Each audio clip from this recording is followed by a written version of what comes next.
సాధారణంగా ఒక కోర్టు ఇవాళ ఒక తీర్పు ఇచ్చిందంటే, ఆ తీర్పు ఈ రోజు నుండి అమల్లోకొస్తుంది. పాత రోజు నుండి తీర్పు అంటే, పాత రోజు నుంచి అని పెట్టాలి. దానికి అభ్యంతరాలు వ్యక్తం చేస్తే కోర్టు మళ్ళీ సవరించుకుంటుంది.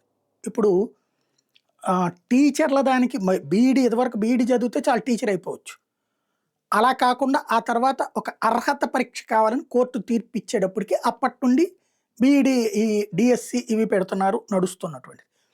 అయితే గతంలో ఆల్రెడీ అయిపోయినోళ్ళకి కూడా టీచర్ అర్హత పరీక్ష కావాలని ఆ మధ్యన సుప్రీంకోర్టు ఇచ్చిన తీర్పుతో దేశవ్యాప్తంగా అమలు చేసేటటువంటి పనిని కొన్ని ప్రభుత్వాలు చేస్తే, చాలా ప్రభుత్వాలు అప్పీలుకెళ్ళినాయి.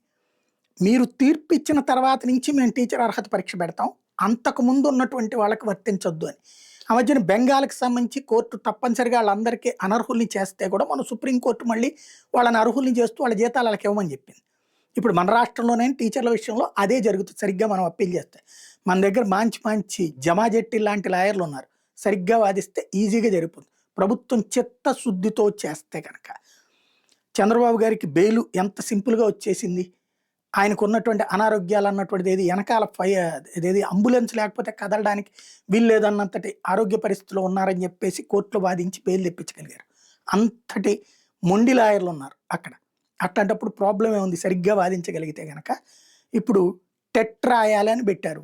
టెట్కి ఓవరాల్గా అయితే రాష్ట్రంలో 1,27,802 మంది ఇలాంటి అర్హత పరీక్ష లేకుండా ఇది టీచర్లు అయిన వాళ్ళు.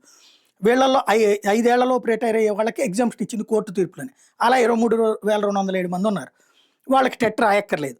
ఇక మిగతా వాళ్ళకి పదోన్నతి కావాలంటే పరీక్ష రాయాల్సిందే.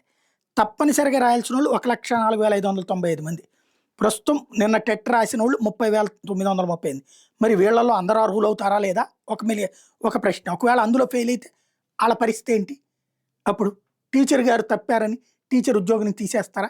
ఇదొక సంచలనం. రెండవది, మిగిలిన 73,657 పరిస్థితి ఏంటి? వాళ్ళందరూ కూడా ప్రభుత్వం ప్రయత్నాలు చేస్తుంది ఎగ్జామ్షన్ అని చెప్పేసి. కోర్టులో సరిగ్గా ఆర్గ్యూ చేస్తే మాత్రం సక్సెస్ అవుతారు.